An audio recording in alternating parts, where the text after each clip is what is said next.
Chapter 9. Evanston was clearly more a settlement than a real city. However, it was spread out over a wide area, and there were many large and architecturally interesting buildings. It was set in a beautiful valley beside a meeting of two rivers. Trees and grass and plains surrounded it, green and vibrant. As they drove along a road that crossed one of the rivers via a lovely old-fashioned bridge, Cordial explained that rather than allow his city to grow in a haphazard fashion, Livermore had, with the help of experts, planned the whole thing out beforehand.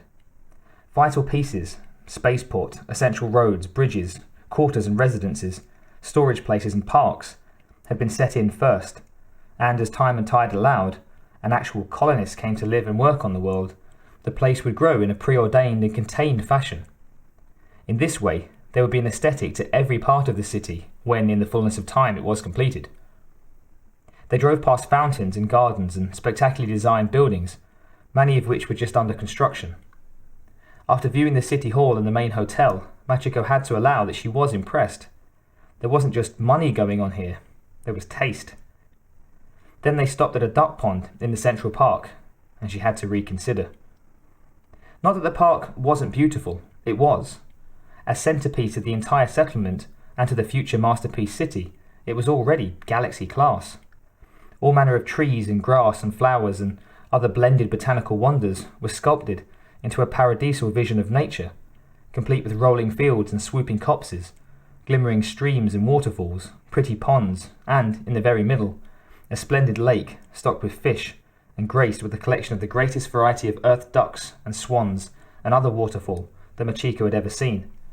"Very nice," she said.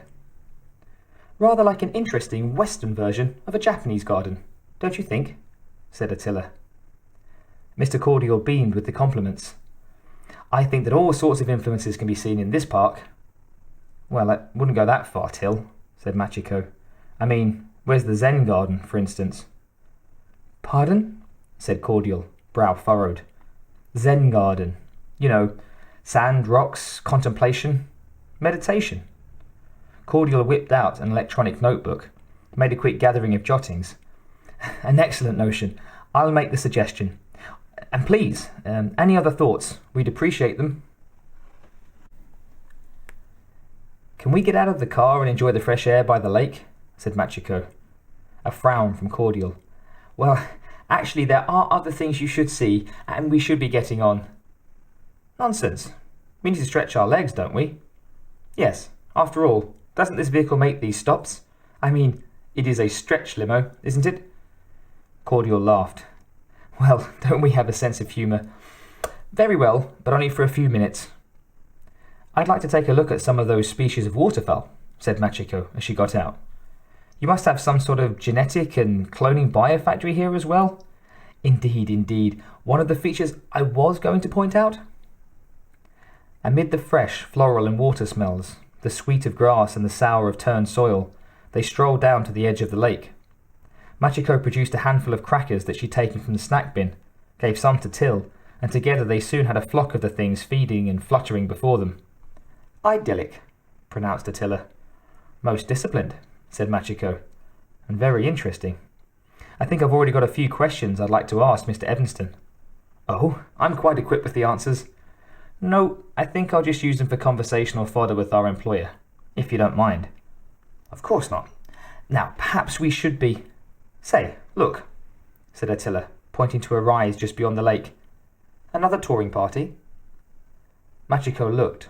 She wasn't equipped with Attila's telescopic vision, but Cordial had supplied her with a pair of opera glasses to enjoy some of the scenery. She picked these up and examined the new arrivals. They were a group of 6 men, all wearing stylized camouflage overalls. Big hats and enormous goggles covered their eyes, and shoulder pads made them all look uniformly masculine and powerful. "How peculiar. Who are these men, Cordial?" asked Machiko. "Guests." "Ah, so these are some of the rich men who've come to hunt." Cordial nodded. "That is correct. Now, the limo is waiting, and there's so much more I want to show you." Machiko put her glasses to her eyes. "Wait a minute," she said. "These guys have guns." "Shotguns, from the look of them," added Attila. "How curious. Some sort of display of macho power. I also see holsters and bandoliers of ammunition." Yes, said Cordial, with a forced cheeriness.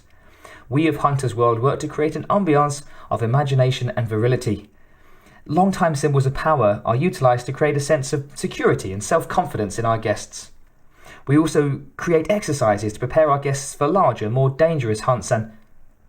They're throwing bread to the ducks and swans, reported Attila. They seem to be gathering in great numbers. What, feeding the birds is some sort of good luck ritual before safari? I've never heard of that, said Machiko. Not exactly. This park serves many purposes, all calculated to bring on various moods and satisfactions. In fact, if you'll just accompany me around to the other end, I'll show you something very interesting, something that...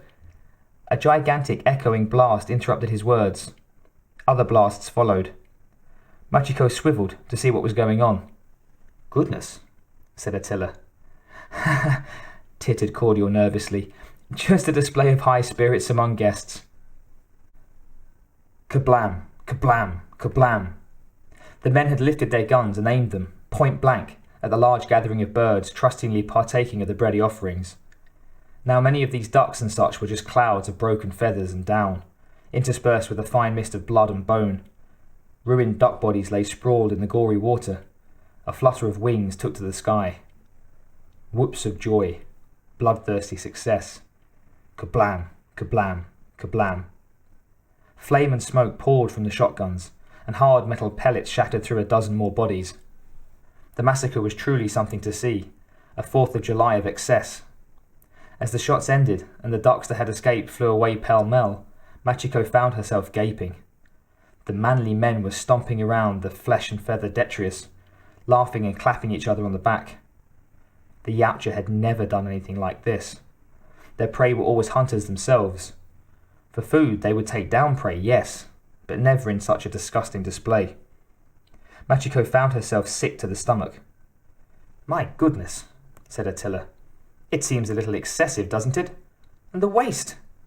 Oh, the lab and factory folks can whip up more, I quite assure you. But the mess, hardly idyllic. A momentary thing, I assure you, said Cordial. Look, the service robots are already coming.